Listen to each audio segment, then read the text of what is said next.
We here, baby. Tino Tonight. Listen, we have breaking news. We have landed on the moon.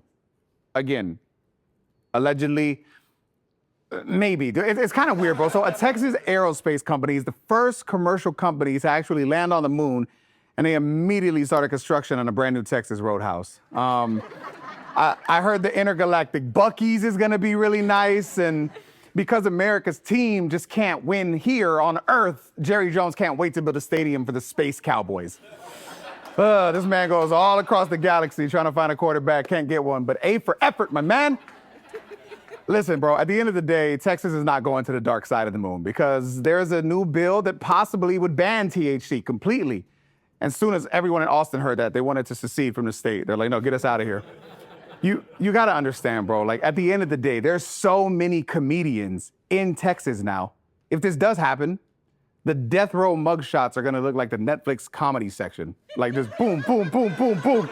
It is what it is, bro. We're here now, and that's the focus. Episode 2, let's go, baby. Come on, come on, come on. Tino. Tonight. Here we go. Yep. Tino. Tonight. Tino. Tonight, baby. Tonight, we have special guest Donnell Rawlings. And performing live, we have Gene Moore.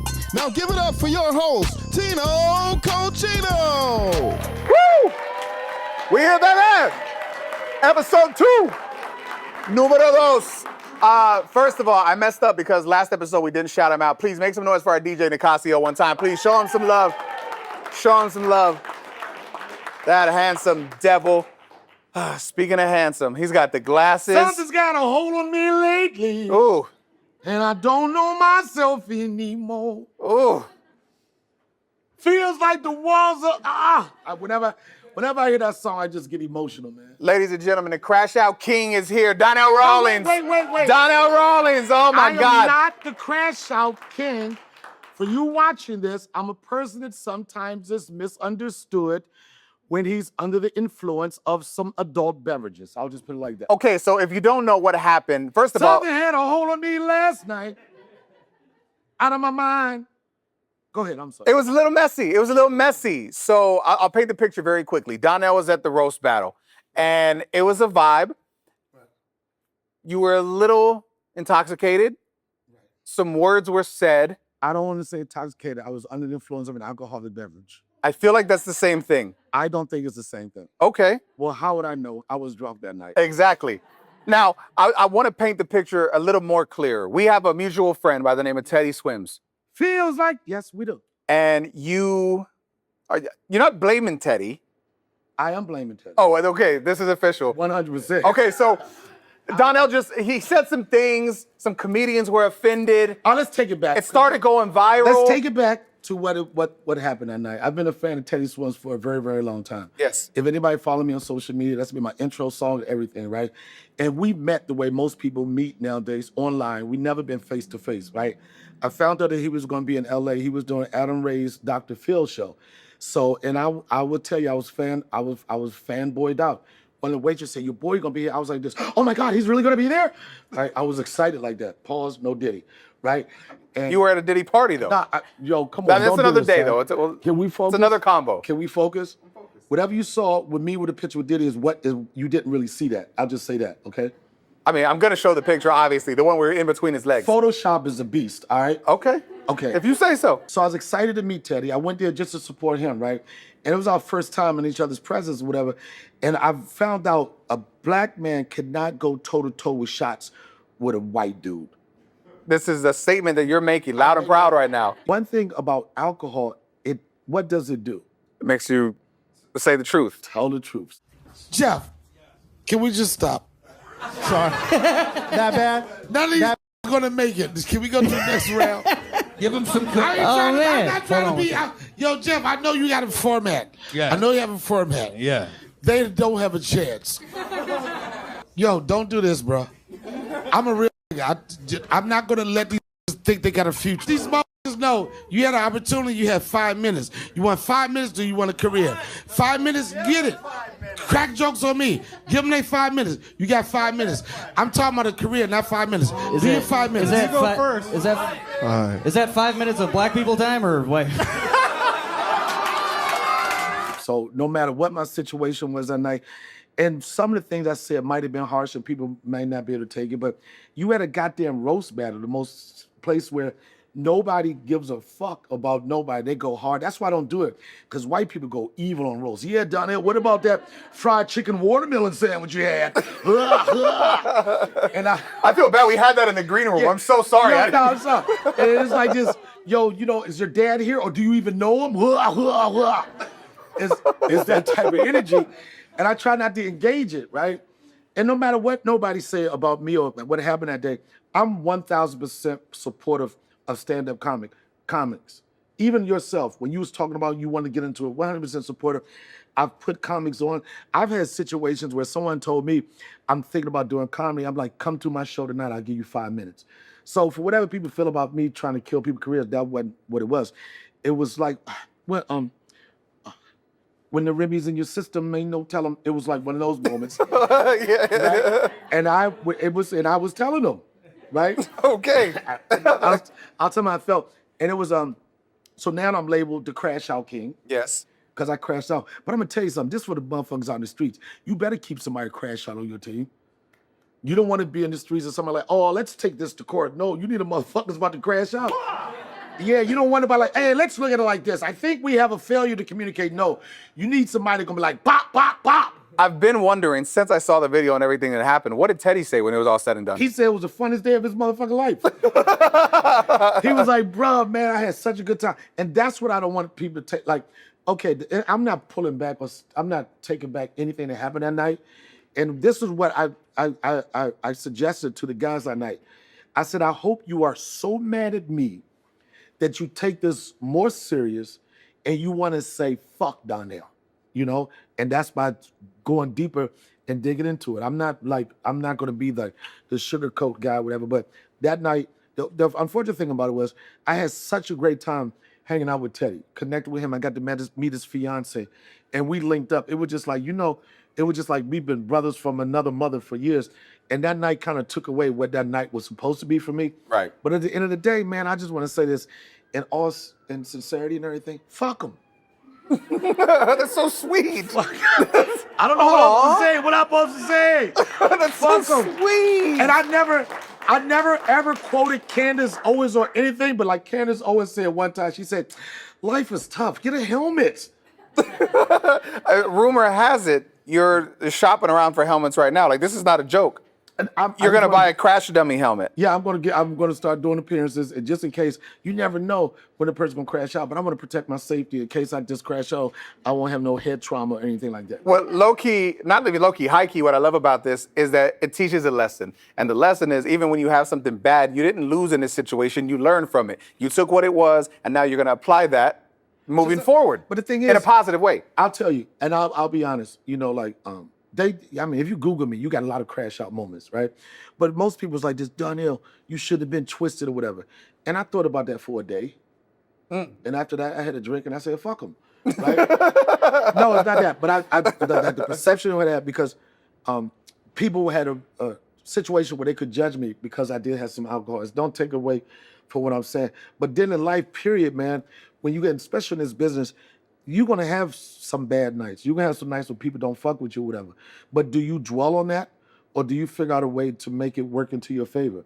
And I don't consider myself the master at turning lemons into lemonade, because I could have been like, I'm not the crash out guy. I'm not the crash out guy. I didn't crash out. But then when I watched that tape, I was like, oh, you crashed out. Yeah, a little bit. And I was like this, why I own it? I said, I own it. That's not how I want to conduct myself all the time, but it was a moment. I could have sat there for days and days and been upset, but I was like, how do I flip this?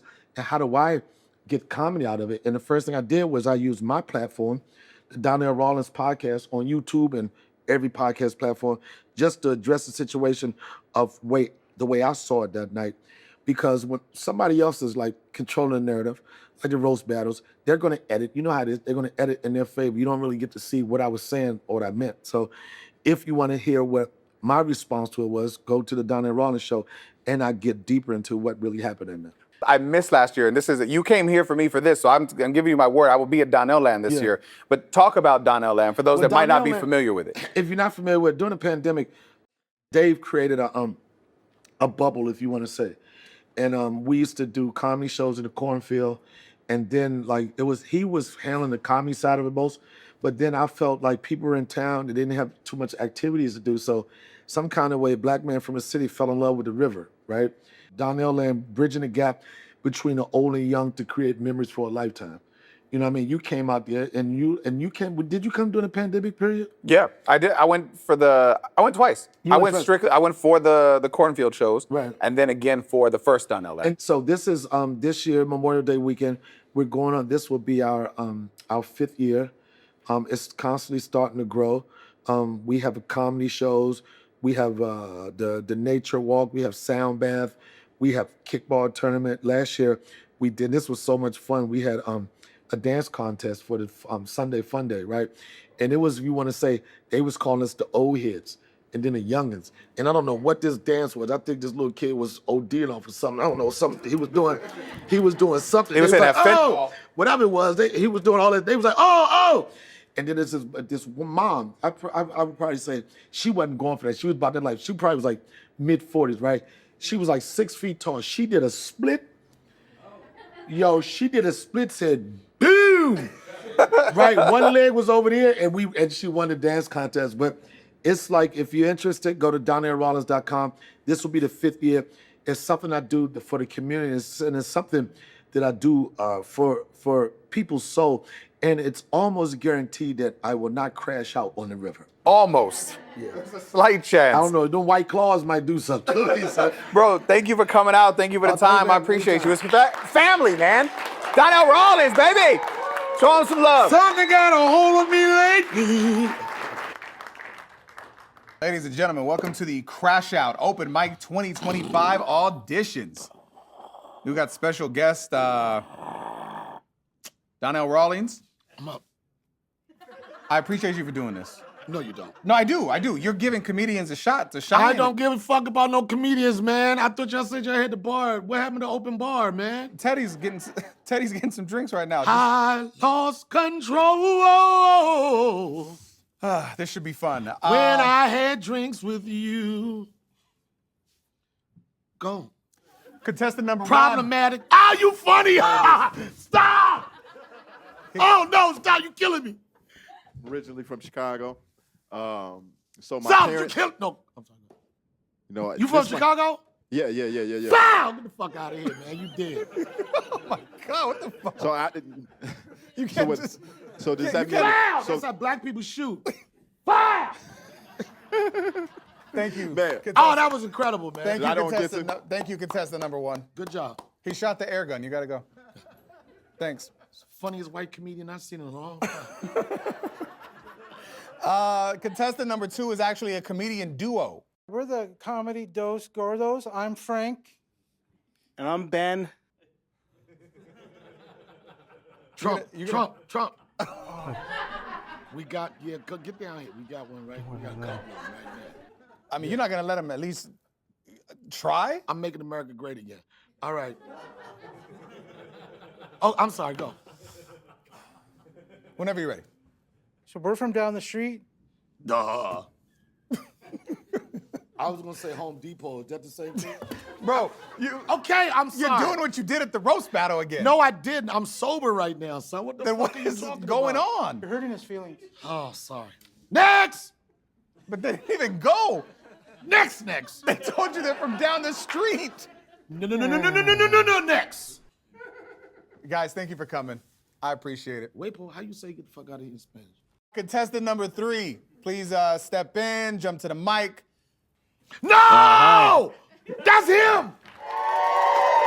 All right, let's do it. Tonight's set is Tino Tonight Family. He tours all over the country. You can find his dates on his Instagram right now. It is Gene Moore Comedy. That's at Gene Moore Comedy. Please let him hear you. Now, clap it up for Gene Moore, baby. Tino Tonight. Oh my God, good to be here. Grateful to be here. And just so you guys know, I was raised in gratitude. Every single day of my life, my mother told me, mijo, whatever happens in this life, good or bad, is a blessing from the Lord. That's what she said. But I challenged her because I'm like, Mom, I don't think we got blessings in this house. I think we're cursed. She's like, why, mijo? Why would you say that? I said, because nobody in this family, not one person, has a butt. No one has an ass. She said, no, mijo, you're looking at it wrong. It's a blessing from the Lord to not have a butt. I said, how? She said, because when we came to America, it made it so much easier to crawl under that fence. But I do say one more thing, white people. Jesus is Mexican, and you need to get on board. And let me tell you how I know. Because who's his mother? The Virgin Guadalupe. You better get on board. I don't know, but it's a nervous time to be Mexican now, you know. It's crazy because every time I live in Arizona, every time I leave my house, I think it might be the last time I'm here. You know what I mean? You don't know when Border Patrol or ISIS is going to pick you up. I got to take a little You never know. You never know. And so, you know, I'm nervous. I'm nervous all the time. And I know a lot of white people say, hey, calm down, little Mexican. We ain't going to take all of them, just the illegal ones. But you don't know my life, okay?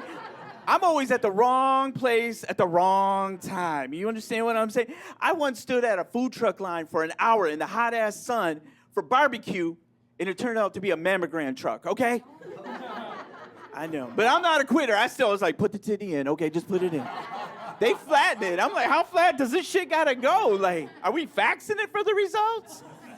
But I don't know. It's a kind of a nervous time, and these Trumpers are giving people new freedoms. And people told me one time, they said, I was walking down the street, and they called me a spick. They said, go home, spick. And I was like, go home?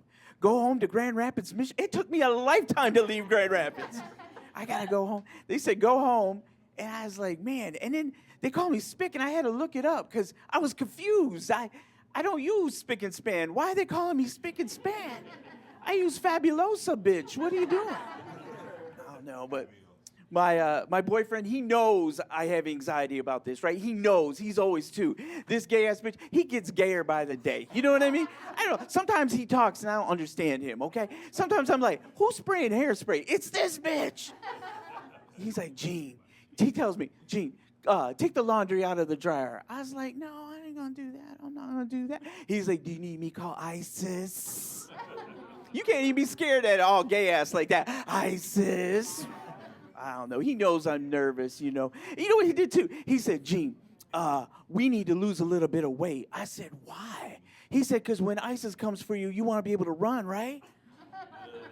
I know. He went through the house. He got rid of all my snacks. He got rid of my Little Debbie snack cakes. The only bitch I'll ever eat, got rid of her. So mad about that. Now we eat kale. You ever had kale? You ever eat kale? It's bullcrap, kale. I'm like, man, why we gotta eat this kale? Can we like dip it in some ranch or like deep fry this shit or something? I don't know. I'm just trying to get through, you know. And what you guys should know though is, you know, when he told me I was fat, he's fat, okay? So you need to be on my side. Do you know what it's like when a fat bitch calls you fat? Like, do you know what that does? Like, in my mind, I'm like, how fat am I that this fat bitch is calling me fat? You know what I mean? Like, how fat am I? Am I like Gilbert Grape's mom kind of fat? I don't know. I'm just nervous, doing the best I can with the anxiety and being deported, and now I got to lose weight. I know, it's a lot, you know. And I'm not complaining about the anxiety. I grew up with anxiety as a kid, you know. In Michigan, they used to kidnap kids all the time. I never wanted to leave the house. And my mom would be like, come on, mijo, let's go to the store. And I'd be like, no, they're going to kidnap me. And God bless my mom. She'd take me to the store. She'd put me on like one of those little horsies, put a quarter in there, you know. This is how I turned gay. I'm sure of it, you know. Because I'd be like, giddy up, giddy up. Oh, my God. It was like my Brokeback Mountain. I wish I could quit this bitch. I was riding that horse. And then I'd be all calm, and that stress would go away. Then I see my mom running in the store, and I'd be like, Mom, where are you going? They're going to kidnap me. And she'd be like, no, mijo, they don't steal the brown ones. I know.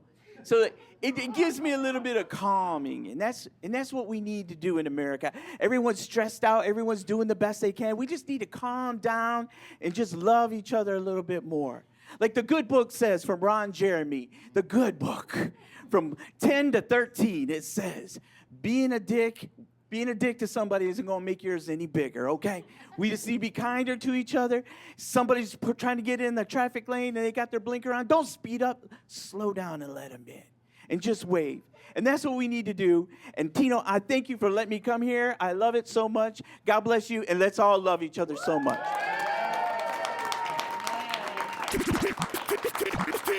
Tonight. Ladies and gentlemen, welcome to the Crash Out Open Mic 2025 auditions. Contestant number 3, please step in, jump to the mic. No! That's him! That's him, son! You fucked my career. Well, you didn't fuck it up. You tried. I fucked my own career, Ed. Yeah. I didn't plan this. Yes, the fuck you did, man. You know what you was doing, man. It's good to be here. I'm not here for the goddamn peace, man. I want war. I swear to God, this is not what we talked about before. Okay, go. My name's Chris Herb. I'm from Phoenix. I'm I married. know that part. You do know that part. Yeah. I remember you. Go. Ashy Larry.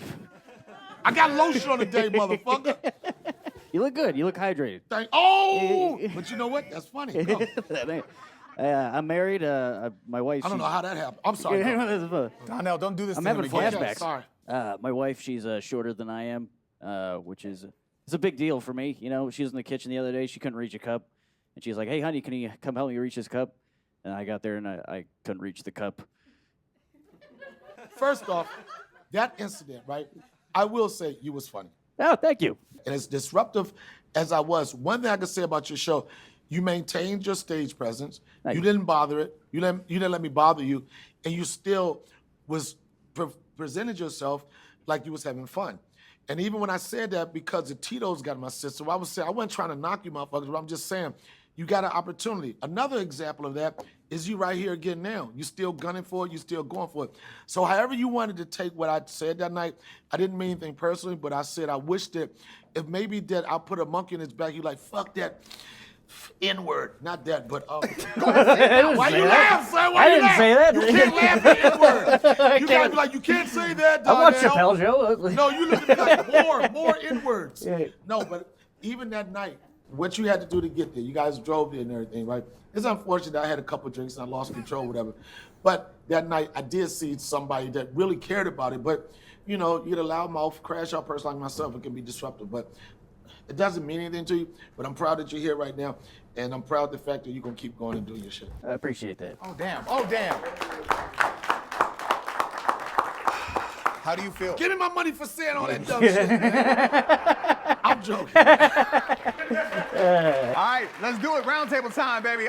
This man has one viral video on Instagram. Now he thinks he's the shit. We're lucky to have him. Lamar Mitchell, Jr. What's up, bro? This man, his documentary Exit Strategy, it's streaming on his website, GeneMooreComedy.com. We talked about it last episode and he sold 3. Let's see if we can double it. Gene Moore, rolling in the dough. And the only person to not lose weight on Ozempic, Jorge Ruiz. You wear it good, bro. Thank you, brother. You wear it like a tuxedo. Let's start talking Ozempic, actually. I mean, bro, the Oscars just passed, but I mean, I'm telling you right now, the stars showed up and the weight just, I don't know where it went. Everybody literally just, because you know how it is with cameras, right? Like cameras always add 10 pounds. I mean, look at. Did you watch, Gene? Hell yeah, I watched the Oscars. That's my shit. Jesus. Yeah. Like no one's that excited about the Oscars. Because it's good. That's what it was. The key Super Bowl, right? It is it's the extravaganza. What did you think? I mean, when it comes to like everybody using Ozempic to lose weight. Man, Ozempic is changing the game. Ozempic did to Weight Watchers what Netflix did to Blockbuster. Just took it away. You know what I mean? Now everybody's getting skinny. Everybody's losing weight. It's gonna be me and the Kool-Aid Man being fat, and Jorge. We're gonna be the only fat people. You know, it's just even Lizzo, our own. She spoke for the fat people, lost weight. But she's been working out. I don't know. I mean, in all honesty, not making fun, you did try Ozempic. Yeah, I was on it for like 2 days. And it's hard being Mexican on Ozempic because I'm used to eating when I'm not hungry. Like, you got to finish your plate or you're going to timeout. Yeah. It's like, you go to your grandma's house, like, you have to eat. You have to eat. Like, my mom just went and got tortillas. I have to eat. What do you mean? She went to get them? Yeah, You're supposed to make them. we're Americans, son. Relax. He's one of those Mexicans. Lamar, what are your thoughts on Ozempic? Man, Ozempic, I don't think it's enough Ozempic hashtags. I don't see that. Do y'all see that? Man, I don't get it, man. Like, it's not enough Ozempic hashtag. Like, what do you mean? Like when people like go to the gym, right? They hashtag gym life, weight loss, whatever. You're saying like people, they're too ashamed to say, oh, I did it from Ozempic. Yeah, exactly. You know what I mean? They need to hashtag living my true self, living my life, Ozempic for the Olympics, dude. Like, I mean, would you like try it ever if you got to? I mean, no, because it makes you look like a lollipop. Like you look like a sucker. Like it just don't look right. It just looks funny. You know what I mean? I want to look like a piece of candy. You do? Yeah. You look like a piece of candy to Gene. Look at the way he looks at you. Yeah. Like a lollipop. Let's talk the NBA, which is now officially whiter than Starbucks at pumpkin spice latte season. Man. Bro, it is wild, right? Wow, man, when your top NBA players are white. Like, I remember when I was growing up, they used to have this stereotype. They even had a movie for it called White Men Can't Jump. Classic. Yeah, but the last 3 years, they didn't won the dunk contest. That don't make no sense to me. So It's weird, right? weird, man. Yeah. I mean, I know you're a huge Phoenix Suns fan. Diehard Phoenix Suns fan, and I watch the NBA every day when they're playing, and it's hard to watch because even the black dudes in the NBA are white. Like Steph Curry, Klay Thompson, they're the blackest guys in the NBA, and they're white as fuck. Do you partake in any NBA action, Gene? No, I don't understand basketball. Why are y'all fighting over the ball? Share the ball. Just oil up and share the ball. That's that shit Donnell was talking about earlier. There's one black dude in the NBA, I take it back. He looks just like Lamar, but he's in Detroit. He's always trying to fight everybody because he's scared for his life, though. The black guy's scared of his life from all the white guys? Yeah, behind enemy lines. Lamar? I feel like the white dudes are taking performance enhancement drugs, AKA the COVID shot, because that's the only thing that I think. Why with the COVID shot? Cause, man, you see how athletic they have been in the last 4 or 5 years? I did cruises, and I probably got like 4 or 5 of them COVID shots. I did, and I can hop like a motherfucker. You can hop? We can jump higher now, for real? Right on a dick. Oh my God. You're sweating. I know, I was thinking about it. He wiped his mouth when he said it. Salivating over here. And the funniest part, bro, like through my peripheral, you say peripheral? How do you say it? Peripheral? Peripheral. Through that, I can see the audience over here. When Gene said he hopped on a dick, everyone looked at each other scared, like, can he say that? Oh my God. 3 people left right now. I want to close it while we're talking people, the masses. Let's talk young people. This is a new study. Swear to God, it says 62% of young adults 35 and under have reported since 2021 never drinking, never trying an alcoholic beverage. Why is no one drinking?